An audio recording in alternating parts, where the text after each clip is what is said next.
Welcome back to Exhaust Notes viewers. I have a very special car to share with you today. Dylan here, and apologies for the croaky voice, getting over a bit of a cold, but I could not video this bad boy.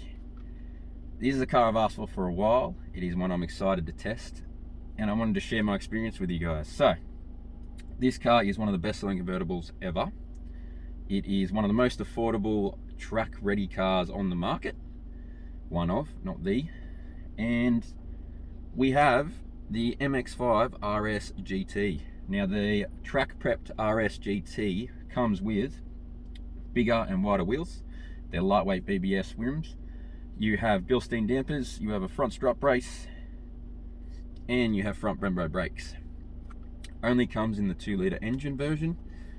And to be honest guys, I am so excited to show you what this is all about. So let's get in and drive it.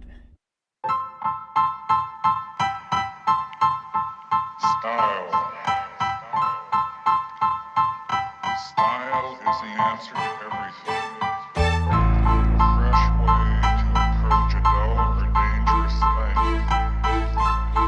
To do a dangerous thing with style is what I call art.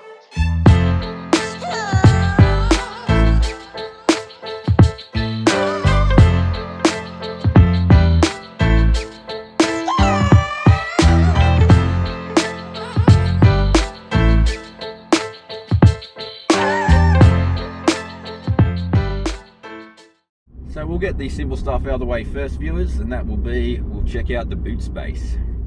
The boot of the soft top Mazda MX-5 has 130 litres of boot space, and you can access it via the key fob here, or there's a little hidden button down here. There's plenty of room in there for at least 2 big bags or a bit of shopping. There's even actually a little light. You do have your logbook and a tyre repair kit stored in here. There is no spare wheel. Overall, they've made great use of the space, and to still have a roof in there that folds down behind it is really a scientific marvel. Well done. So little. Next up, we'll look at the interior and the infotainment. You can do it all together as it's a 2-door sports car, so there's not too much to go through. So let's check it out. Alrighty, everyone. We're gonna go through the interior now. So first of all, these seats. Great that they got speakers in the headrest too. I also found them better than expected in terms of bolstering. So here's fine. Here I always thought they lacked bolstering, but because you kind of lay in the car a little bit, it doesn't actually affect you that much that they're not bolstered. You can still corner pretty hard and be in a secure position. So these seats are actually better than you would expect. I'm sure the Recaros that are in their special editions are a little bit better, but nothing wrong there. I love the interior color on the doors, but it does get dirty, so just keep that nice and clean from fingerprints. In the center here, we've got our drink holders, which do detach, and there is a special one here, which I found a little bit flimsy, to be honest, until you get it right in there. So see how you gotta, so if you put it in there and you think it's no good, you haven't got it in properly. Wriggle it down, and there you go. Now I found the big cans, your big cans of V in that, do rattle around in here a bit. I wouldn't trust it in here when it was pretty full. When it's nearly empty, it's fine. I imagine your smaller cans and your bottles would be just fine though. And I do love how it is modular like that. Alrighty, so you also have a rather big compartment in here. You can actually fit quite a big amount in there, if I'm honest. There are smaller sections behind the seats if you really need the room, but I wouldn't use them for too much. Down here, this is actually for your sunglasses and coins. So I've got some sunnies in there. 2 little coin slots. That's all fair enough, you wouldn't fit much else in there. And then we've got our our infotainment, handbrake, gear shifter, and all the normal Mazda goodies. Just going to turn the aircon on for a minute. Overall, the quality in here is unreal. It really feels premium. There's nice leathers on the door, on the seats. I would have loved a... Shall I turn that down? I would have loved to be able to option this with like a brown leather option with this blue. I reckon it would have gone really nice, but otherwise, very nice leathers. I do like the sort of fake carbon fiber. It looks good. The infotainment is the old system, but it still works really well, guys, and it's a 7-inch display. It kind of suits the car. I do like in here how a lot of things are smaller to sort of match the dimensions of the car. It seems funny at first, but trust me, it's pretty good. Pardon me. Now, an example of that. This shifter, I reckon it's the size of a golf ball, if not a little bit smaller. So I've got pretty small hands and it looks gigantic. But then you got the shifter, the handbrake, and it's normal size, so it looks really gigantic in comparison. Same as these dials are the standard Mazda dials, and they just look really big in this dash, but it's just because everything else is a little bit smaller. You do have heated seats here, and in the RS model, that's to put the roof up and down. Android Auto and Apple CarPlay through that USB, and a phone slot. Now, I found the phone slot doesn't really fit a lot of the modern phones. It's a little bit too small, so you'll end up hanging out the edge here, and it can fly out a little bit, but otherwise it works. Now, infotainment, like I've said in other Mazdas, it takes a bit of getting used to, but once you're used to it, it is really intuitive and really responsive. Although this is old, it is a really responsive unit, and for the price of the car, it really does its job just fine. I've found, due to the lack of space in the center here, I would opt not to go for your Android Auto and Apple CarPlay unless you're going on a big trip, purely for having your phone here with a cord hanging out. Probably going to get a bit annoying, but you don't really need it because the nav's fine. Bluetooth to your phone, fine for music, so you're all good. Calls and messages come through. The gauge cluster, I love how this revs out to 7.5 grand. It is a lot of fun, but I also like how the left gauge here is digital. Now, it is a real high definition gauge, so you see it very clearly at all times, and it is unreal. You got a few options in there. As you can see, averaging around 8 in my trips. Range 202k. So remaining, I do like how it's got the little cold section on the temperature gauge, and the speed's on the right, and you've got a little digital gear shifter in the center one there in the corner. Let's see if I can do that without actually rolling. We'll just roll a tiny bit. Nah, doesn't want to do it because I'm going too slow. That's okay. So one thing I will mention here is, because I put my hand here, I tend to not really be able to see the speed that clearly. I kind of think the speed would have been better on the left, purely because we're right-hand drive and probably going to use our right hand at most to sort of rest on the wheel. I think if you could put a digital gauge in this, or change the gear showing to be speed, that probably would solve the issue. Now, it's not a big issue, it works fine. You don't need it on a racetrack, so you know, if you're doing the right thing and have two hands on the wheel, you're always going to be able to see things just fine. Just a little something that would be nice to be able to play with, move it around, have it on the right or have it in the middle, something like that. Air conditioning here works fine, heated seats work great. The steering wheel feels small, it feels like it's small to grab, but also a little bit small in dimension. But all the normal gear on the steering wheel here, all the buttons, talk to the car, info changes, phone, all that kind of thing, the traditional Mazda stalks, all of it is fine. Buttons feel good. I've been able to make a call with the roof down. I can hear the music down, so when you pop the roof, it actually switches the speakers into the headrest a bit louder, and you can hear the music really well in this. It's unreal. The gear shifters in this are also unreal. Going from gear to gear, it is a really good gearbox. Alrighty guys, moving on to the next. Now, before we get into how it drives, which is the most important bit, I've got to leave that till the end, right? I've got to keep you guys hooked and waiting, right?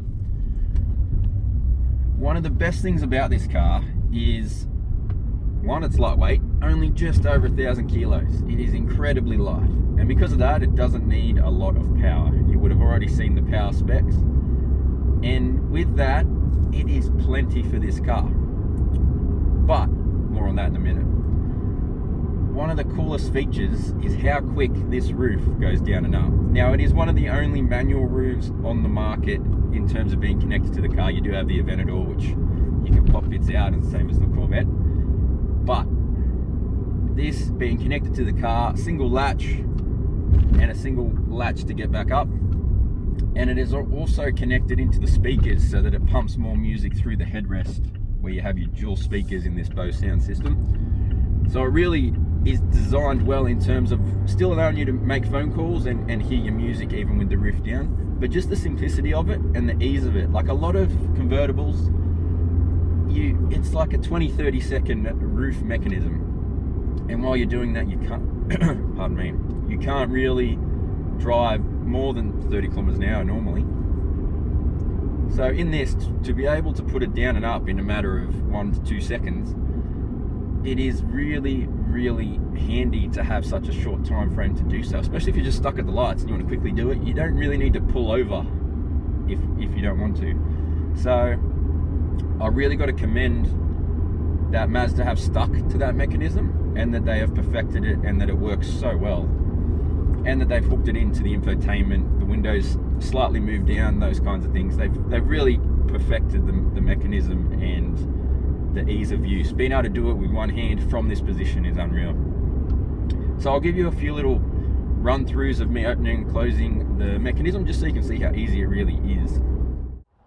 One thing I thought you guys might want to see is how you sit in the car with it being so low. So you're in like a laid position, and you can see my shoulder is kind of over the height of the door here, but you're ergonomically in a great position both for driving and for the mechanism of the roof. Really not very difficult at all. And I'm 5'11" and I'm not too tall, so there's a little bit of room here. Maybe 6 foot's probably your limit, but 5'11" I can fit in here with a helmet, which is important because this is the track version. When you're ready to put it back up, press the mechanism, job done.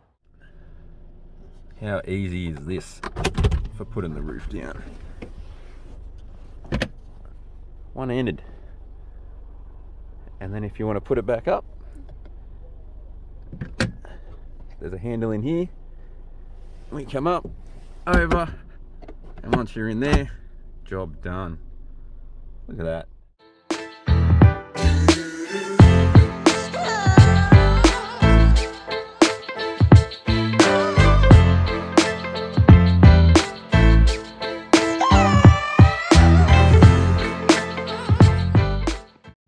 So let's get a little bit more into the driving dynamics of this car now. So first of all, just over 1,000 kilos in weight, super light, which means you don't need much to get it going. A little over 200 newton meters of torque, and we're talking, I think it was 120 or 130 kilowatt. I think it's 120 kilowatts, something like that. Really not much power, but this car is really good at getting up and hustling. So let's look at why that is. First of all, as we've said, the weight. Secondly, it is this manual 6-speed. It is honestly, I've heard so many people say it's one of the best in the industry, and I can see why they say that. Now, one of the things that I think a lot of people don't mention is I think it's so good because it is, not only is it short, but it's also small. And the smallness of it kind of matches the car, and it just feels like it clicks together so well. Has a really direct shift line, almost like a bolt action rifle, I would say. And you've got 6 gears to go through in this little thing. Now what that means with having 6 gears and 200 newton meters of torque is, on the freeway, I could pull out on people. If I was doing about 100 and I wanted to overtake to 110, I could pull out in 6th gear and I did not need to shift down a gear. And that is really, really good for such a small engine, a 2-litre naturally aspirated 4-cylinder. To be able to sit in 6th gear and pull an overtake, it shows that the torque is really linear and it comes on really down low, and that is an unreal feature of this car. But not only does it come on down low, the engine is built to a standard where it can rev up to 7,500 RPM now, and red line's down to 8. So you have a rev range now that is really, really broad. And what that helps with in this car, and what I think really enables it to have the GT badge, is from 0 to 3 grand, the engine is rather quiet. You can putt around town, get your good fuel economy, which is around the 6s. And then when you want to get up it, you'll sit those revs from 3 to 6 or 7, and the power just builds right through. So you really are encouraged to rev this car right out. when you're trying to drive it spiritedly. And that just makes for a really fun and engaging time. You really don't care in this car about how fast you're going. It feels fast. It feels so fast when you're going, but it's just because you're so small. Everything's so small, so you feel the wind and you feel everything. And with no roof, you feel it all so much more. And so the actual engaging experience of this car is such a rich thing to have. And to have it at this price point, I think a lot of people overlook it.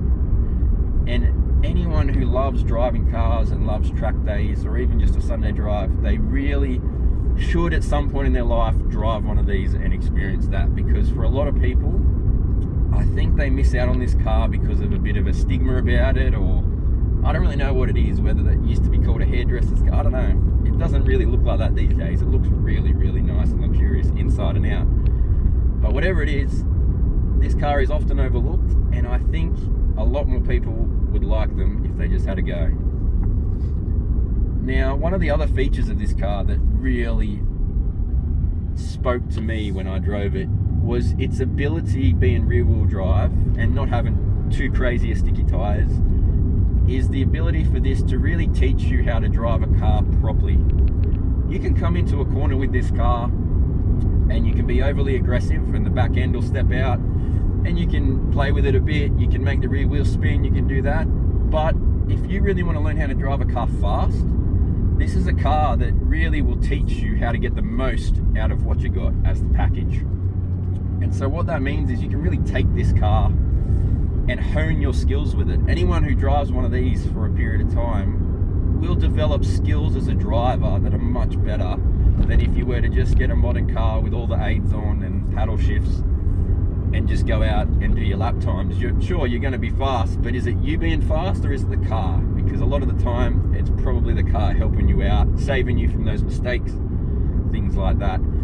This car will help teach you proper driving dynamics, proper how to manage weight transfer, braking for the corner, the apex, all those kinds of things. You can make this car be accurate, or you can make it be a hooligan, and it is entirely up to you. And I really love that it's got that dynamic to it. You really have the choice to do what you want with the car.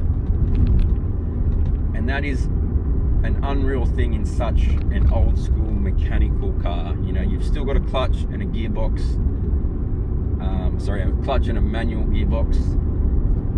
It is just really special, guys. It really is. I can't commend it enough. It is it really took me by surprise overall how well this is a finished product.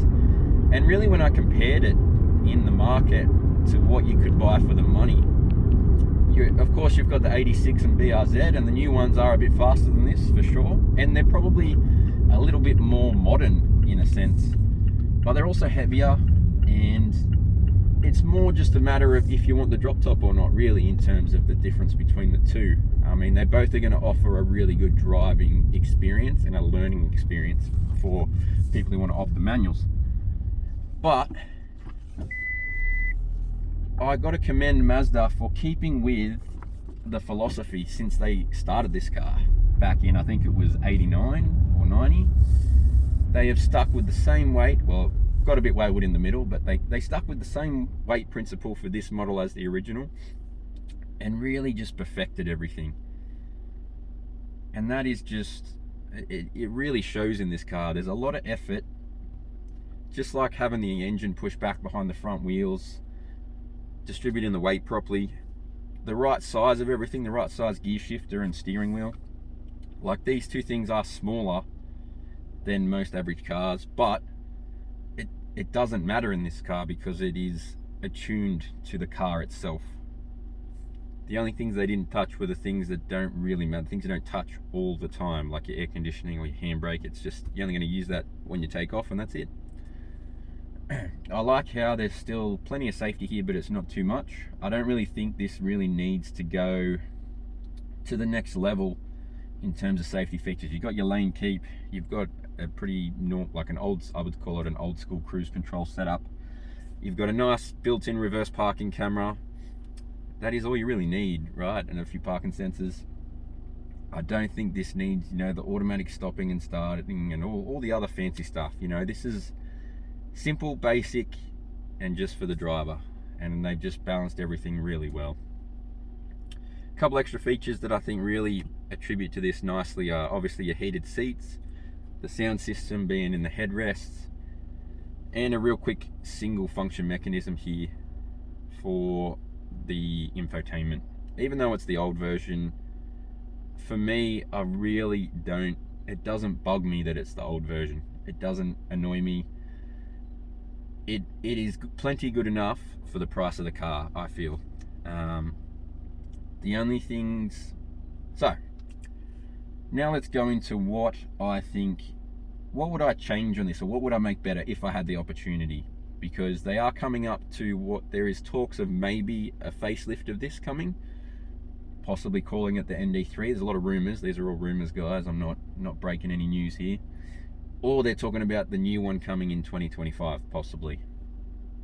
I think this car is so nicely finished.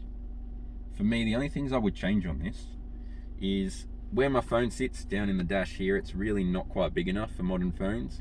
So giving that a bit extra room would be nice. Also, if they could make it a wireless charging bay, I think that really is an easy one. The wireless Android Auto and Apple CarPlay would go nicely in here, but you could always add it yourself with one of those dongles. I'm sure they're a bit glitchy, but it would be fine in here. There is room down here where you can kind of stick it down out of the way.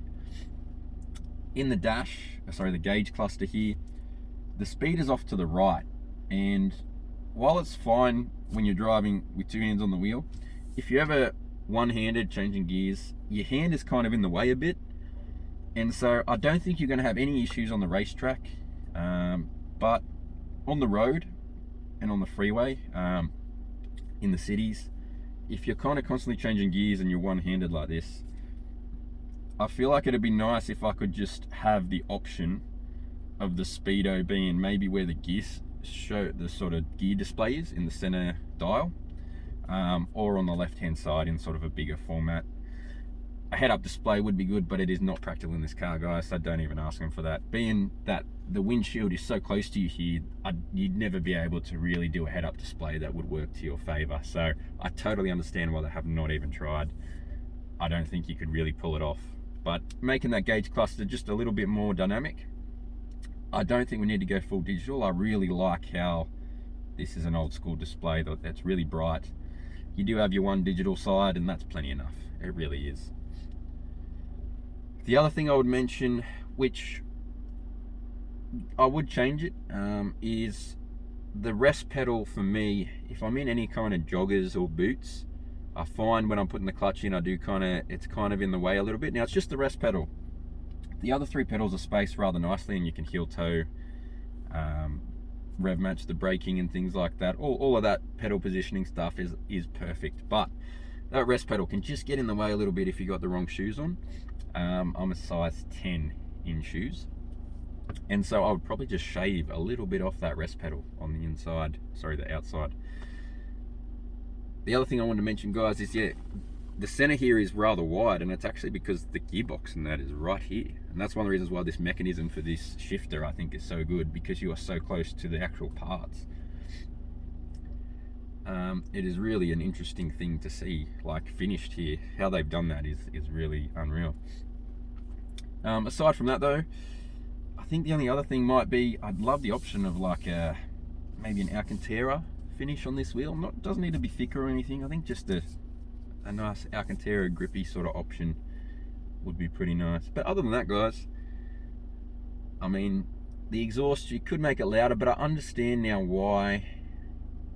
Loud is probably not the right word. It is plenty loud enough, I feel, but I'd like it to be a little bit more aggressive on the downshifts. I'd love it to have a few pops and bangs or something like that, just to give it a bit more character. But I think the reason it's not like that is I feel like with the way this revs out so high, they've probably tried to go more of like a standard Porsche sort of vibe. So a real clean, crisp, natural rev out, a real sort of refined feel about it, like everything's put together real nice and perfectly. And I do like how it's really quiet from 0 to about 3, and then it kind of opens up when you get past that and you start to hear it a bit more. So they really enabled it without having a bimodal exhaust. They've enabled it to be a real quiet city runabout and be a little bit more loud on the track. So they've done a great job in that respect. But yeah, me personally, a few pops and bangs in the end. Probably a little tune like that would I think finish it off rather nicely.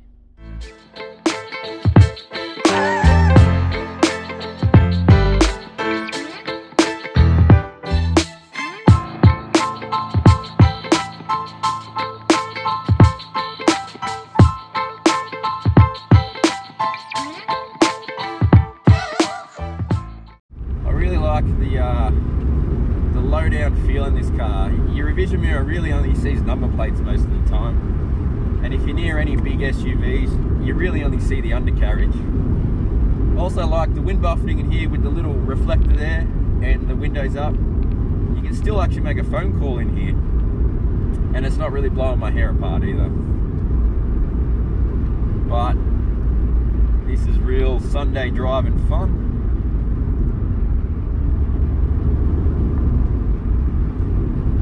See if you can hear this little engine sing.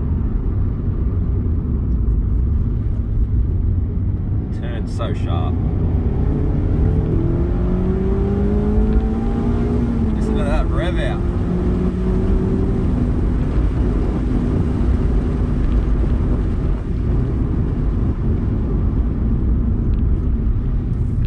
Brake a little late, turn in. Chirp the wheels on the way out. And then it hooks up.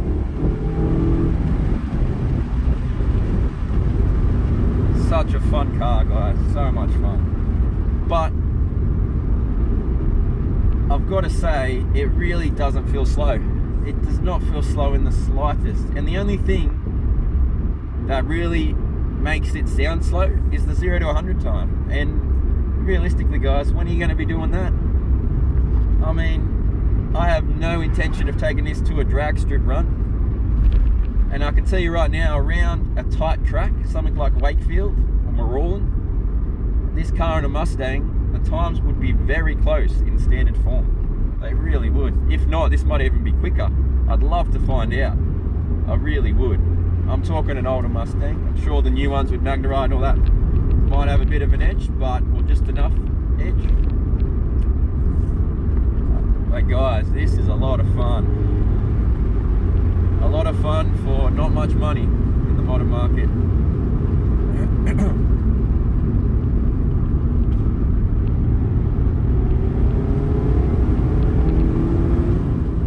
Being a convertible, there is a little bit of road noise with the roof up, as you would have heard already, but I mean overall, guys, it's pretty good.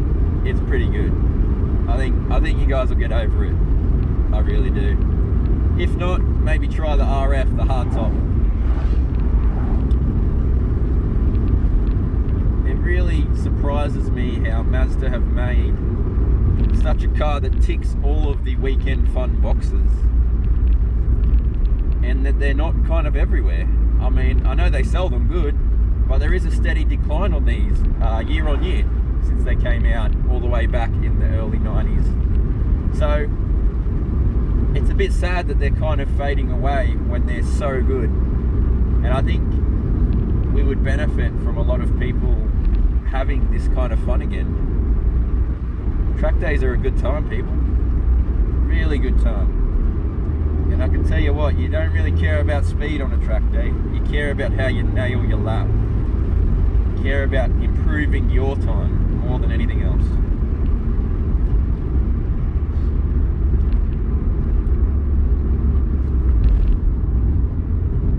These gear shifts are so nice. Just the feeling of the lightness in this.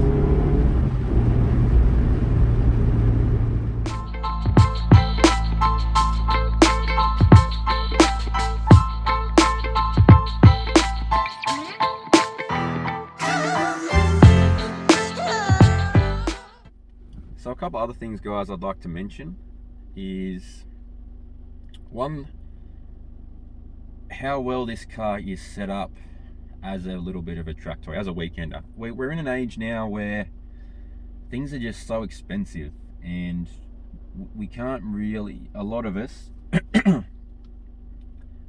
can't really afford to run multiple cars. You know, it's just not a practical thing these days. We've got raising interest rates and things like that. So when you're looking for a track toy, if you are lucky enough to be able to afford a weekend car, you generally have to really look at the ongoing expenses of whatever car you choose. And when you look at the market, you've got the 86 and BRZ, and you've got this MX-5 around the 50 mark. And then after that, you've got to go all the way up, realistically. I mean, the GT RS and Corolla, I'm pretty sure they're nearly sold out if they're not already, or there's a back order at least. But aside from those, you kind of really got to step up to sort of the 80s to sort of get into something again that's sort of rear-wheel drive and that you could take to the track. You know, and that's where you're talking the Nissan Z or the Mustang. But once you do that, you've already nearly doubled your money, and all the consumables are twice as expensive. You got bigger tires, you need better tires, you got bigger brake pads, you chew more fuel, and sure, you're faster. I mean, that's always the case, but is the enjoyment level any better? And in some cases, or a lot of cases, if you're going an automatic, and you got a lot of, and you're someone who drives with all the safety gear on, like your actual experience is probably even less in some ways. So for this car to be not only affordable to purchase, but also, or at least at the bottom end of affordability to purchase, but to also be light on consumables. Your tires are cheaper, your brake pads are cheaper. This thing, driving hard, I've not been able to get it above 8 litres per 100k. And when I drive around the city or do my daily duties, I'm sort of between 6 and 7. So you're really not consuming much petrol either.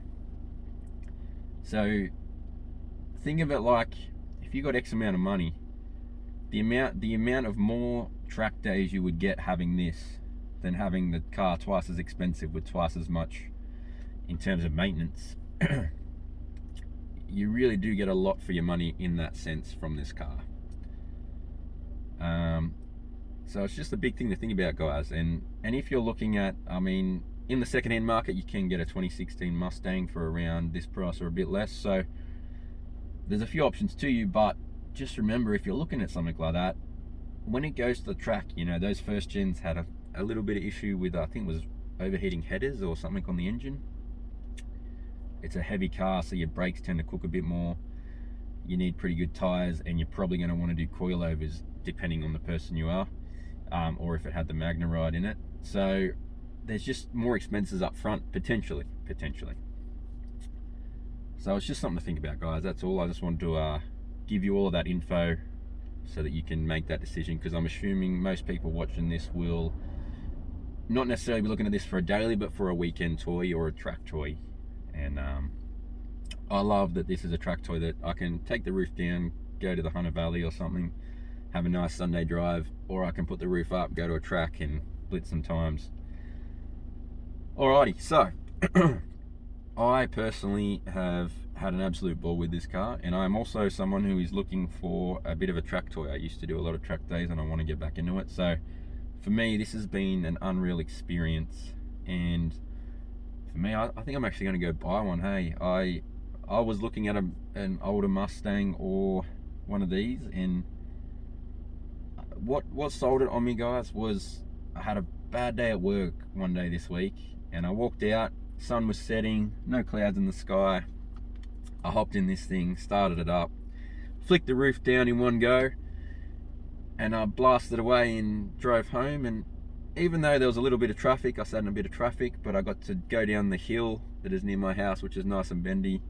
By the time I got home, guys, I was in such a good mood. I'd had a ball on that drive home, and that for me was enough to say that this car is really enough for what you need for a weekend track car. And I feel like it offers just as much as the cars that are worth twice as much. And realistically, if you're someone who wants to hone your skills, you're not going to care that it doesn't have that top speed, you know, that the more expensive cars carry. it really doesn't matter in terms of driving pleasure and in terms of honing skills that's not there. If anything, it's better. You're all the better for it. Obviously, if you can afford the other options, then power to you. So guys, you might actually see me in one of these quite shortly. And on that, I do like this dark blue, how it's in the interior here. This is actually a no cost option color. The other color that everyone loves is the red, crystal pearl red, I think it was called, something like that. Or Mazda Soul Red, that might have been the name. But anyway, that red is a $595 option. But you can get this nice metallic blue, no cost option. Rather nice indeed. And for me, I'll be picking between one of those two colors, I think. The Nardo Grey a few years ago was nice, but I don't think it's optioned anymore. And there's a new Zircon, I think it's called Zircon Sand, which is like a khaki color, a little bit of a flat khaki color. Really standout color. I think it looks good today, but I think that might be a color that may look aged in a few years' time. So just keep that in mind, but do check it out. It might be your jam. Alrighty guys, so I would like to say huge thank you to Exhaust Notes for allowing me to have this car to see if I actually want to buy one. A huge thank you to Mazda for lending this to me and giving me the RS GT. And I'm going to enjoy the rest of my time with this, and I'll see you guys on the next one.